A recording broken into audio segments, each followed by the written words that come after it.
আজকে মাতোয়ার ইসলামী কাফেলার 8 দিন ব্যাপী 44তম ইসলামী মহাসম্মেলনের আজকের প্রধান বক্তা, প্রধান আকর্ষণ আল্লাহ হযরত মাওলানা মুফতি মাহদী হাসান যশোরী সাহেব আমাদের মাঝে এসে উপস্থিত হয়েছেন।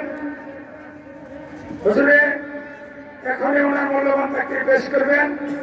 এর আগে মাতোয়ার ইসলামী কাফেলার সাংগঠনিক সম্পাদক আলহাজ আব্দুর রশিদ মিয়া আজকের মাহফিলের সভাপতিত্ব করবেন।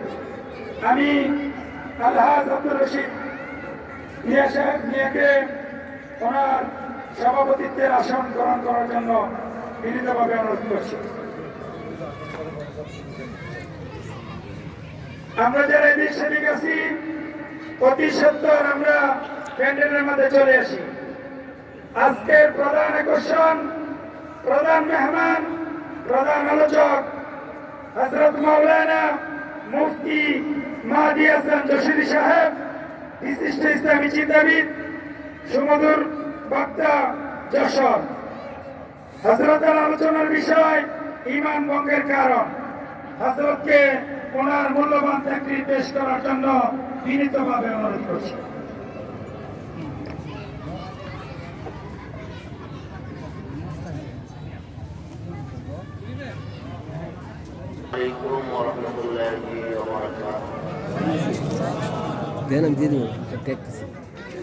কেমন আছেন আপনারা? জি আলহামদুলিল্লাহ। সুস্থ আছেন তো সবাই? যারা দূরে দূরে আছেন আমি আপনাদের দৃষ্টি আকর্ষণ করছি, মেহরবানি করে সকলেই রহমানিয়া জলসা কোরআনী মাহফিল, উলামা ইকরামদের বৈঠক, দিনদার পরহেজগারদের বৈঠক, যেখানে জান্নাতের পুঁজি গুছানো যায়, জান্নাতে যাওয়ার পুঁজি গুছানো হয়, যেখানে আসলে নেকি হয়, পরপরের পাতেও হয়, এরকম একটি মজলিসে আমরা সবাই আসার চেষ্টা করি।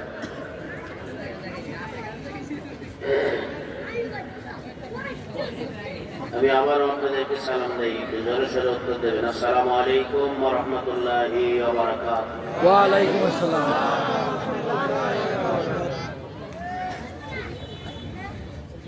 আলহামদুলিল্লাহ,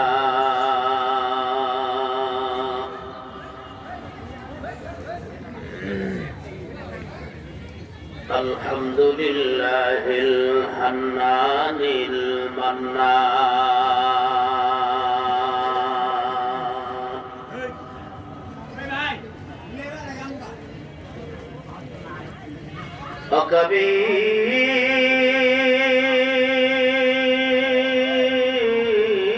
وكبير الشان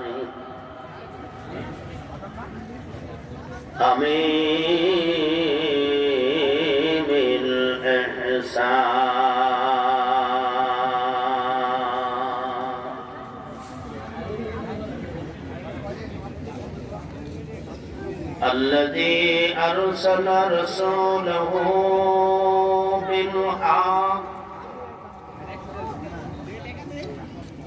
بشيرا ونذيرا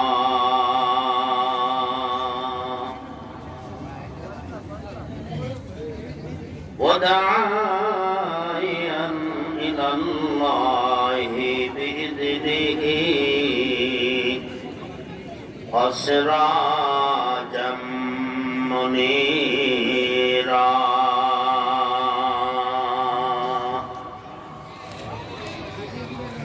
أما بعد فقد قال الله تعالى في كلامه المجيد وفرقانه الحميد أعوذ بالله من الشيطان الرجيم بسم الله الرحمن الرحيم إن الذين قالوا ربنا الله ثم استقاموا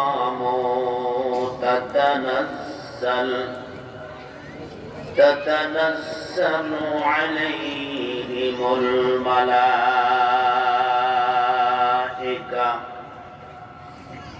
ألا تخافوا ولا تحزنوا وأبشروا بالجنة التي كنتم توعدون إلى آخر الآية. وقال رسول الله صلى الله عليه وسلم القيس من دعان نفسه وعمل لما بعد الموت أو كما قال رسول الله صلى الله عليه وسلم. وقال رسول الله صلى الله عليه وسلم في حديث آخر آمنت بالله وملائكته وكتبه ورسله إلى آخر الحديث. وقال تعالى إن الله وملائكته يصلون على النبي يا أيها الذين آمنوا صلوا عليه وسلموا تسليما. اللهم صل على محمد وعلى آل محمد كما صليت على إبراهيم وعلى آل إبراهيم إنك حميد مجيد. اللهم بارك على محمد وعلى آل محمد كما باركت على إبراهيم وعلى آل إبراهيم إنك حميد مجيد. بلغ العالم بكماله محبতের সাথে কণ্ঠ ছেড়ে দিয়ে সকলে বলুন কাশাফাত দুজা বিজামালিহি سعنت جميع خصاله صلوا عليه بلغ العلا بكماله كشف الدجى بجماله حسنت جميع خصاله صلوا عليه. चमन यूं ही रहेगा और हजारों बुलबुलें चमन यूं ही रहेगा और हजारों बुलबुलें अपनी अपनी पुलिया सब बोल कर उड़ जाएगा. ला इलाहा इल्लल्लाह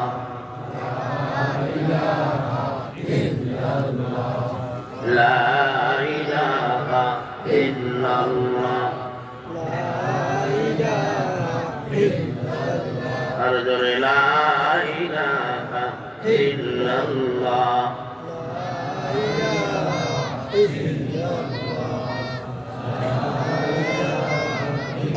অনেকের মনে থাকছে না, ধরে বলেন লা ইলাহা ইল্লাল্লাহ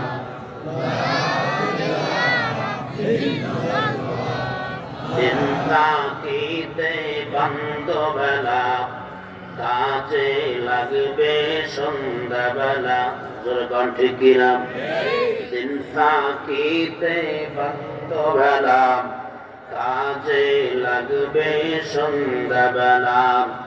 অন্ধকার গহীন কবরে, অন্ধকার গহীন কবরে থাকবে তুমি একলা, লা ইলাহা ইল্লাল্লাহ,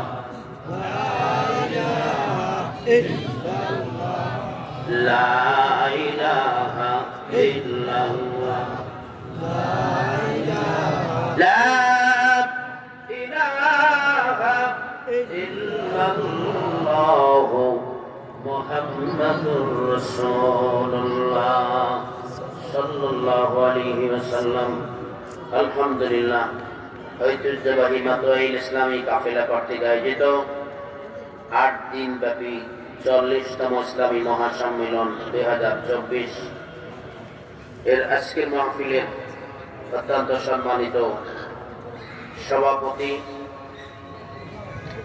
বীর মুক্তিযোদ্ধা নৌকমান্ড মোহাম্মদ আনোয়ার হোসেন, সভাপতি মাতোয়াইল ইসলামী কাফেলা মাতোয়াইল ঢাকা, নিবেদক হিসেবে আছেন আলহাজ লতিফুর রহমান মোল্লা রাজু, সাধারণ সম্পাদক মাতোয়াইল ইসলামী কাফেলা মাতোয়াইল ঢাকা সহ উপস্থিত হযরত উলামায়ে ইকরাম,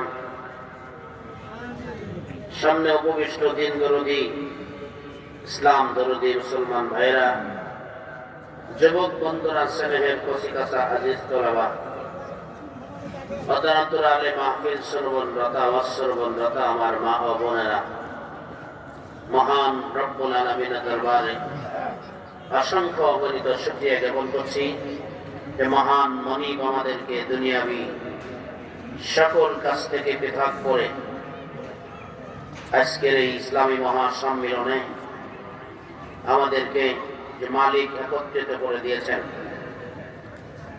ওই রব্বুল আলামিন আমাদের কাছে শুকরিয়া পাবে কিনা? জোরে বলেন।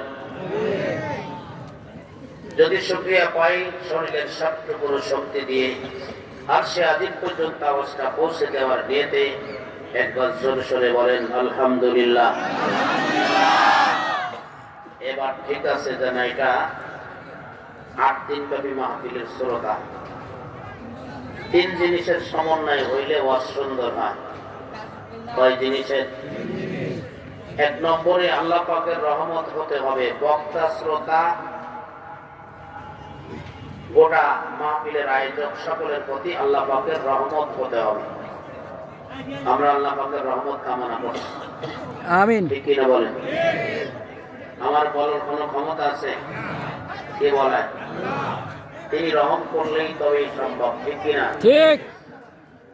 2 নম্বরে আপনারা যারা সম্মানিত শ্রোতা হিসাবে বসেছেন, এলাকার বিশিষ্ট ব্যক্তিরাও এখানে আছেন, যাদেরকে বাসায় দাওয়াত করে এরকম জায়গায় বসতে দিলে অপমান বোধ করতেন, কিন্তু মাহফিলের খাতিরে আপনারা বসেছেন, ঠিক কিনা? তো আপনারা যারা শ্রোতা হিসাবে সামনে বসেছেন, 2 নম্বর আপনাদের ঠিক থাকতে হবে। সেটি হচ্ছে, যিনি কথা বলছেন, যে আলেম কথা বলছেন, তিনি কিছু জিজ্ঞাসা করলে বা কোনো উত্তর দিতে বললে একটু জোরে সরে দেওয়া, কিছু সময় হলেও ওনার কথা মতো একটু চলা। পারবো আমরা ইনশাআল্লাহ? 3 নম্বরে হলো যে ভাই মাইক চালান, মাইকটা ওই ভাইয়ের মতে না চালায় যিনি ওয়াজ করছেন তার মতে চালানো। ঠিক। মাইক ভালো আছে আলহামদুলিল্লাহ, ছেলেও ভালো, কি বলেন? ভালো ছেলে। তো আশা করি সেটাও সে দায়িত্ব পালন করবে, যেহেতু 8 দিন ব্যাপী মাহফিল। আজকে প্রথম দিন এলোমেলো হলে একটা ঝামেলা শুরু হবে, ঠিক না? তো এই 3 জিনিসের সমন্বয় হইলে আমার 24 বছরের ওয়াজের জিন্দেগির অভিজ্ঞতাই বলছি যে এটা মাহফিলটা সুন্দর হয়। সম্মানিত ভাইরা, আসেন কথা শুরু করি। আমাকে এখানে একটা বিষয় দেওয়া হয়েছে, সাথে আমার উপস্থিত হওয়ার পরে কর্তৃপক্ষদের কেউ কেউ আরো একটা বিষয় জুড়ে দিয়েছেন, সেটা আমার বয়ানের ভিতর দিয়ে ফুটে উঠবে ইনশাআল্লাহ, সেটাও আমি বলবো। রাজি আছি আমরা শুনতে ভাই? সম্মানিত ভাইরা, হজ নসিহত কোরআন হাদিসের কথা কম বেশি আমরা সবাই জানি। ওয়াজ জানে না এমন শ্রোতা কেউ নাই, কেউ একটু বেশি জানে, কেউ একটু কম জানে, কিন্তু সবাই জানে। প্রশ্ন যদি করেন হুজুর আমরা ভালো জানি না, তাই তো বসেছি কিছু জানার জন্য, না আপনারাও জানেন, কিন্তু দুঃখের বিষয়গুলো সত্য আমরা মানতে চাই না। যেরকম আমি যদি আপনাদের কাছে জিজ্ঞাসা করি ওয়াজে আপনারাও জানেন, দেখবেন পাশ করে যাবেন, বলেন তো নামাজ পড়া কি? আরো যেরকম এই বোঝা গেল নামাজ পড়া যে ফরজ এটা মুখস্থ হয়ে গেছে, কিন্তু দুঃখের বিষয় হলো সত্য, আপনারা যারা বলেছেন নামাজ পড়া ফরজ, হয়তো আপনাদের মাঝে এমন শ্রোতা ওইখানে থাকতে পারেন যিনি জানেন নামাজ পড়া ফরজ, কিন্তু আজকের মাগরিবের নামাজ পড়েন না। কথা বল। অনেক ভাইরা আছেন আজকে ঈশার নামাজও পড়েন নাই। জোরে বলেন। দেখবেন আমি সব ঠিক কথা বলছি।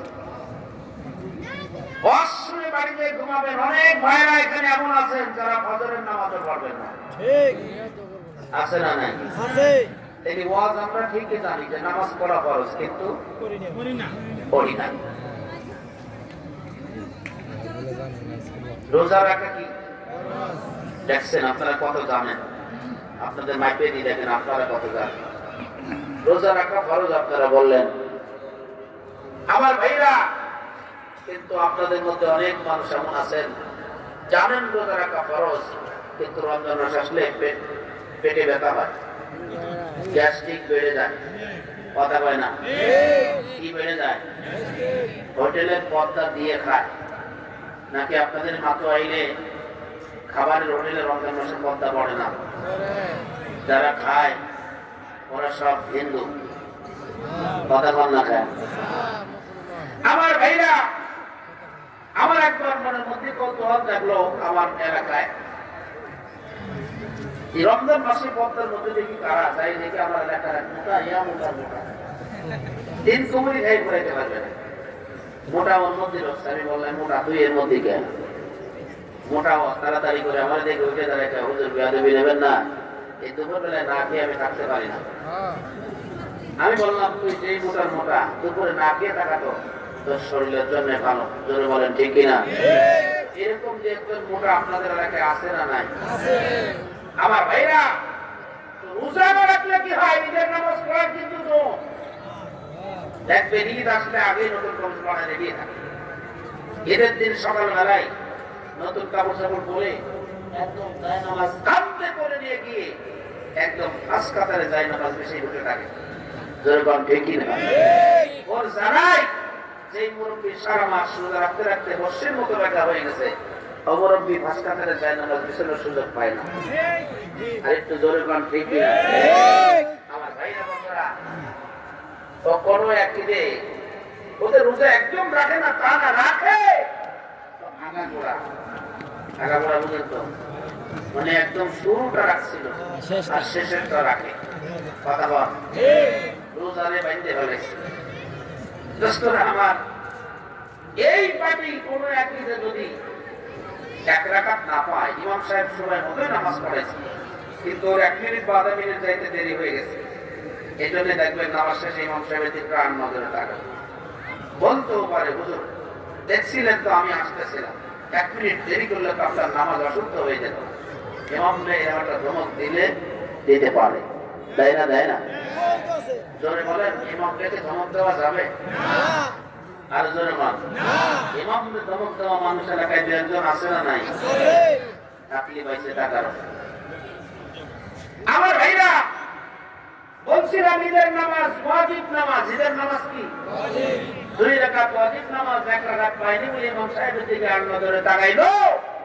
অথচ ওই দিনকে ফজরের 2 রাকাত ফরজ নামাজ ওর ঘুমের মধ্যে কেটে গেছে। এ নিয়ে কোনো টেনশন নেই। কথা হয় না। ঈদের নামাজ 8:30টায় ঘুম পড়ছে 8টায়, তাড়াতাড়ি করে গোসল করে ওই যে নতুন কাপড় চোপড় বানিয়েছে আগেই এগুলো পরিধান করে ঈদের নামাজে যাইতে যাইতে 1 মিনিট দেরি হয়েছে, এই জন্য বায়না 1 টাকা। আমি আপনাদেরকে বলি, এই পার্টি আপনাদের আছে না নাই? আছে। দোস্তর আমার কোন দিকে যাব? সব ওয়াজ আমাদের মুখস্থ আছে। সুদ খাওয়া কি? আরো জোরে বলুন। আছে না আপনাদের মধ্যে সুদ খাওয়া? পরেরটা জোর করে নামাজ, এটা কি? হারাম। হারাম। জোরে বলুন কি? আছে না পার্টি? আছে। আছে। তো সব আমরা জানি, কিন্তু এখন বাকি আছে কোনটা? মানা। মানা। মানবো তো ইনশাআল্লাহ? এতদিন যা করছেন, আজকের মাহফিল থেকে যা শুনবেন, মানবেন তো ইনশাআল্লাহ? আল্লাহ পাক আমাদের তৌফিক দান করুন, সকলে বলেন আমিন। দোস্তরা আমার, এখানে যে বিষয়টি দেওয়া আছে এটা আমি একটু পরেই বলি, যেটি উপস্থিতে আমাকে বলতে বলা হয়েছে, আমি সেটা দিয়ে শুরু করব। কি বলেন আপনারা? দোস্তরা আমার, সে বিষয়ে বলতে রাখলে আমি একটু হেডলাইন বলি আপনাদের। হেডলাইনটা হচ্ছে, আমি একটা ফুরফুরে আশ্বাস দেব। বিশ্বাস, শক্ত মাটিতে যদি নাঙ্গল চষতে চান, যেটা ধরে এটার নাম লাঙল। কুটি। কোন এলাকায় বলে মুঠি, কোন এলাকায় বলে কুটি, কোন এলাকায় বলে নিজেল। আমার বাড়ি যশোরে, যশোরের ভাষা হলো লাঙ্গলের তাড়া। কি বল? এটা শুধু ধরে রাখবেন, দেখবেন আলদে জনগণের পায় না লাগবে। ফুরফুরে দেব এক শ্বাস। কারণ শক্ত মাটিতে আপনি যদি একবারে নাঙ্গল চেপে ধরেন, তাহলে চষা মুশকিল হয়ে যাবে। ঠিক কিনা বলেন? আপনার দড়ি ছিঁড়ে যেতে পারে। যে জমালির থেকে নিয়ে যে বাঁধছেন, যে লাঙ্গলের সাথে দৌড়াদড়ি ছিঁড়ে যেতে পারে, নাইলে জমাল ভেঙে যেতে পারে, না হয় আপনার গরু দুর্বল হলে শুয়ে পড়তে পারে। আমার ভাইরা, না হয় লাঙ্গল ভেঙে যেতে পারে। সমস্যাটা হবেই। তাহলে শক্ত মাটিতে নাঙ্গল চষার নিয়ম কি ভাই? খালি ধরাটা ধরে রাখবেন, দেখবেন পাল যায় জনগণের পায় না লাগে। এক সাথে শুরু করাইয়া, তারপরে দোয়ার। কথা বোঝা যাচ্ছে ভাই? স্পষ্ট বোঝা যায়? আলহামদুলিল্লাহ। তো দ্বিতীয় চাষ আরেকটু চেপে ধরবো, তারপরে 3 চাষ, 4 চাষে আমি বীজবোনার চেষ্টা করবো, শেষে আমার বিষয় করে দিয়ে। ঠিক আছে না ইনশাআল্লাহ? আমার ভাইরা বন্ধুরা, তো আসেন, লাঙ্গল ধরার আগে আপনাদেরকে আরেকটা কথা আপনাদেরকে বোঝাইতে হবে। সেটি হচ্ছে, আপনারা দেখছেন মাঠ থেকে ধান কেটে আনার পরে এক শ্রেণীর গরিবের ছেলেরা কাঁধে কোদাল নিয়ে আপনার জমিন দিয়ে ঘুরে বেড়ায়। ঠিক কিনা বলেন? বলেন তো উদ্দেশ্য কি? হ্যাঁ, ভালো বোঝেন। ইঁদুরের গর্ত এখন তো দেখা যায় না। আপনার জমিনের ধান কেটে কেটে নিয়ে ইঁদুর গুছাইয়া তার গর্তর ভিতরে রাখছে। এই গরিবের ছেলেটা গিয়ে গর্ত খনন করে এরপরে ধান নিয়ে চলে আসবে, আর বড় বড় এক একখান ডেলা, এক একখান চাকা, কি বলে, এটা উঠায় রেখে আসছে। দোস্তরে আমার, আপনি ফুরফুরে নাঙ্গল ধরলেন, এই ডেলা একখান যদি পার করে এসে পড়ে, পা কেটে যাবে না? কথা বল। দোস্তরে আমার, পা কেটে যেতে পারে। তো এটা যদি একটু ভেঙে নিই, তাহলে লাঙ্গল চেষ্টাও ভালো হবে, আমার জমিনে ফসলও ভালো হবে। জোরে বলেন ঠিক কিনা? এখন বলবেন হুজুর আমি ভাঙা ভাঙির মধ্যে নাই। যদি আপনি না ভেঙে নেন, রেশন যখন বনবেন, ধান যখন খেতে যখন বীজ বপন করবেন, এই ডেলার নিচেই যদি একখান পরে, ডেলা বসতেছে তো আপনারা,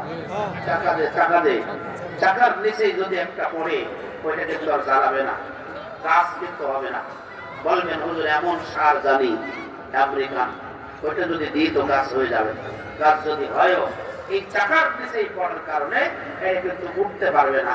দেখবেন ওখানেই বেকা হইয়া, সাদা হইয়া, পেঁচায়া গুছাইয়া পড়ে থাকবে। জোরে বলেন ঠিক কিনা? যদি ডেলাপাটা যদি একটু ভাঙতে পারি, তাহলে আমার জমিনে নাঙ্গল চেষ্টাও ভালো হবে, ফসলও ভালো হবে। এখন বলবেন হুজুর আপনি কি তাহলে আমাদেরকে লাঙ্গল চাষান শেখানোর জন্য ওনারা বলছেন? আমার ভাইরা বন্ধুরা, না, আমি লাঙ্গল চাষ ঠিকই, তবে এই জমিনে না, মানুষের আরেকটা জমিন আছে। এই জমিনের নাম হলো কল। যেই জমিনে আমি লাঙ্গল চাষ, সেই জমিনের নাম কি? জনগণ ফলক নামে মানুষের একটা জমিন আছে। দোস্তরা আমার, মানুষ যখন অন্যায় কাজ করে, গুনার কাজ করে, তখন এই কলম নামক জমিনটা শক্ত হয়ে যায়। তখন তার নামাজ ভালো লাগে না, রোজা ভালো লাগে না, কোরআন তেলাওয়াত ভালো লাগে না। ওলামায়ে কেরামদের দেখলে, দাড়িওয়ালা টুপিওয়ালাদের দেখলে ওর মেজাজ গরম হয়। ইসলামী আন্দোলনের কোন লোক দেখলে, ইসলামী আন্দোলনের কথা বললে, কোরআনের রাষ্ট্র কায়েম হওয়ার কথা যদি শোনে, কেউ যদি নারায়ে তাকবীরের স্লোগান দিয়া রাস্তায় নামে, তাহলে ওর মেজাজ গরম হয়। আছে না নাই? আমার ভাইরা, এই জন্য এই কলমটা দেশে শক্ত হইয়া, এই জন্য ওর ভালো লাগে না, ইসলাম ভালো লাগে না। মাহফিলে ময়দানে ওয়াজের সময় মাইকটা কান্নায় কথা বলতে হবে। কত মাইক যে আমার সামনে থেকে কেড়ে নেওয়া হয়েছে, ওয়াজ লাগবে না, সভাপতি হিসেবে বসানো হয় ওই ব্যাপারটারে, যা আল্লাহ চেঞ্জ করে দিন। আল্লাহু আকবার বলে। হাত কার? সব ক্ষমতার মালিক কে? আসতেছি আমি। আমার ভাইরা বন্ধুরা, তো বলছিলাম এই গরম নাম জমির উপর আমি আঙ্গুল চষবো। ডেলা আর চাকা বলে আমি তা বোঝাইতে চেয়েছি। ডেলা আর চাকা হলো পৃথিবীর বড় বড় ক্যাডা,